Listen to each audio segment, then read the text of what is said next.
This is the mausoleum of Juan Nicolás Rubio, a prominent business magnate and politician in the provincial Chilean city of Rancagua.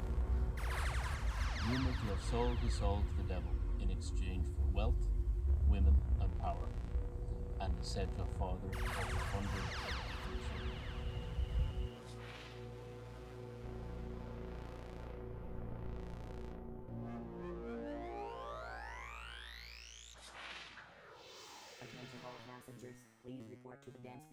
Juan Nicolás Rubio was a distinguished politician who served as a mayor of Rancagua from 1900 to 1905.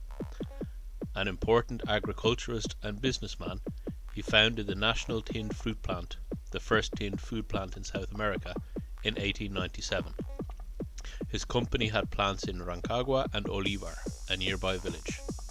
By 1913, it was exporting 5 million cans of tinned fruit a year, mainly to Europe, for which he received international recognition. Apart from his extravagant lifestyle and unconventional customs, Juan Nicolás Rubio also became something of a local legend for his rumored womanizing and pact with the devil. According to local lore, Rubio was a notorious womanizer who had a particular fondness for taking the virginity of the women who worked on his country estate, but lacked the enthusiasm for starting a family with them. After getting the women pregnant, he would find them a husband, usually a farmhand from his ranch, who he asked to raise the illegitimate child as a personal favor.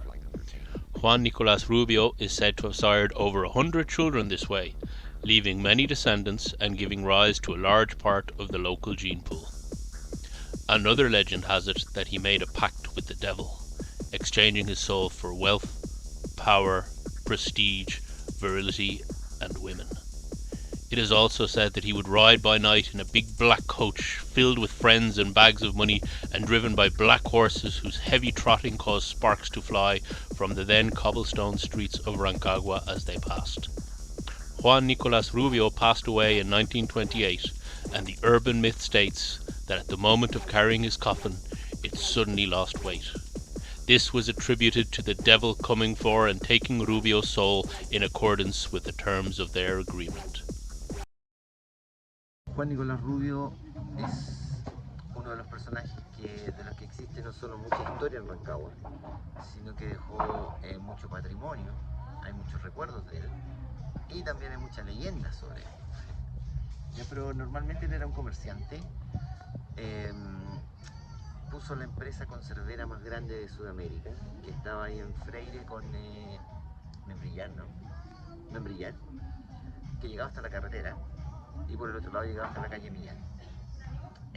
Su fondo, sí, donde sacaba la fruta, es lo que se conocía como el fondo del puente, que está de Millán hacia el río, pero él era dueño de la mitad del fondo del puente, el que comienza ahí en Cachapual y terminaba en la estación de trenes. Y él falleció más o menos como en 1920, 22, 28 por ahí, y su testamento está.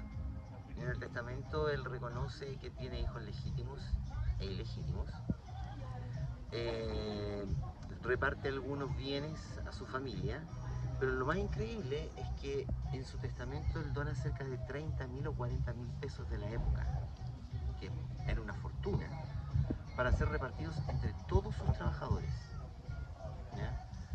Y incluso le deja algunos legados particulares a algunos trabajadores y bien valiosos, así como 5.000 pesos a mi secretario, hasta el abogado le dejó plata. O sea, don Nicolás Rubio tenía tanta plata que en algún momento él dio mucho más trabajo de lo que dio Codelco. Le hacía la competencia a Codelco fácilmente y sin ningún tipo de ingreso extranjero, nada. Latas de su empresa conservera ya son un artículo valioso encontrar. Usada o entera, está lo mismo, pero son muy difíciles de encontrar. Y por ejemplo, él construyó casas para sus trabajadores, tanto dentro de su fondo acá en la mitad del puente, como uno que tenía en la Alameda. Y son casas que eran normales en esos tiempos solo para trabajadores, muy chiquititas, con una puerta de entrada, una ventana que daba a la calle Alameda, y todavía están. Tú vayas por Alameda, antes de llegar a la calle Viña del Mar, hay varias casitas que quedan como 3 o 4 seguidas, todas iguales. Esas las construyó Juan Nicolás Rubio para sus trabajadores. Pero Juan Nicolás Rubio ayudó mucho a la ciudad. dio mucho trabajo. Comenzó en, como te digo, 1870, 1880, don Juan Nicolás Rubio era uno de los personajes más importantes de la ciudad, sin duda alguna. Y hasta su muerte. Y él quedó enterrado en el mausoleo que hizo construir su papá, don José Santiago, que es el primer mausoleo a la entrada del cementerio 1. Precioso, hecho con esas piedras rosas que vienen de Pelequén, de los cerros de Pelequén, es muy precioso. Y tú puedes ver Juan Nicolás Rubio Aranguis, el famoso. ¿Qué pasó con su fábrica de conservas? La heredó la familia. Y como pasa normalmente, las segundas generaciones nunca conservan bien, nunca mejor dicho, nunca conservan bien el negocio de su familia y terminan vendiendo, y los terrenos se terminaron vendiendo. El mismo fondo de acá, que era de Nicolás Rubio, que le llamaba La Fábrica, creo que se llamaba La Fábrica, se lo dio. Él murió en 1928 y en 1940 ya estaba la población La Esperanza, y todas las demás poblaciones. De hecho, la población es Rubio, se llama población Rubio, porque los terrenos de Juan Nicolás. ¿Cuál es la leyenda, la típica? A nadie le puede ir tan bien si no tiene pacto con el diablo. Y esa es la historia. ¿Y cuál es el origen? O sea, el recorrido, lo que mi abuela en su momento escuchó, era que ella no podía asomarse ciertas horas cuando pasaba la carreta Juan Nicolás Rubio por las partes del... porque él también era dueño de tierra cerca del cementerio 1. Entonces él pasaba por ahí de noche en una carreta, y toda la gente decía que esa carreta generaba fuego en la calle, y los caballos eran negros, y los ojos eran brillantes, y si tú mirabas esa carreta te podía pasar algo como a la semana, todo un cuento. Y una vez conversamos con don Guillermo Drago, que es el otro historiador de la zona, y llegamos a la conclusión. Me dijo, pero es que normal, pues era un caballero con mucha plata, o sea, salía de noche para guardar su plata y moverla de un lado para otro sin preocuparse de que vieran tantos ladrones.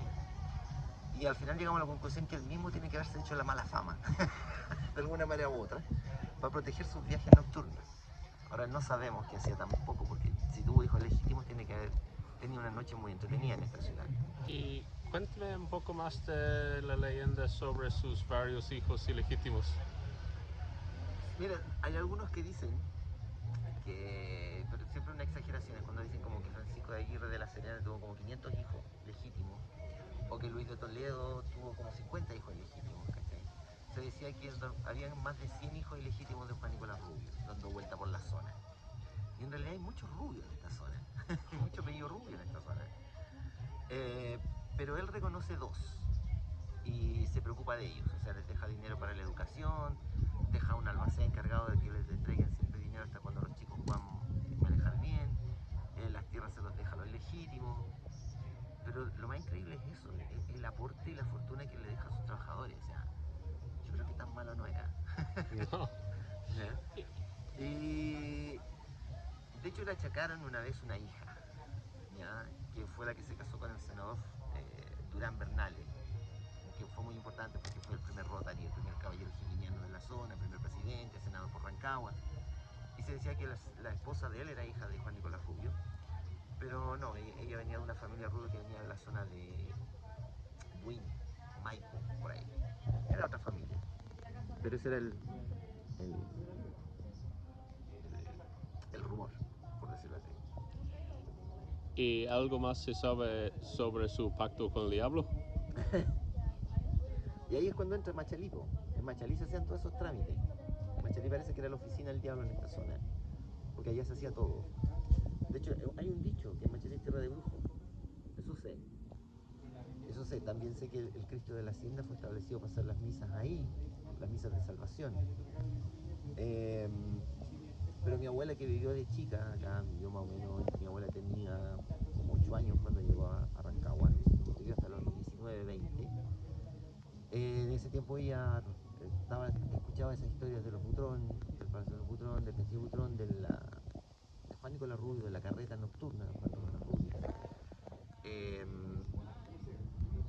Pero de hecho ella conoció a Oscar Castro así jugando en la calle. Entonces, recuerdos de ella me contó esto del caballo negro y la carreta. No sé si lo he escuchado en otra parte, pero esa es la que yo he recogido por lo menos. Y eso es. El resto es cosa de ponerle más detalle.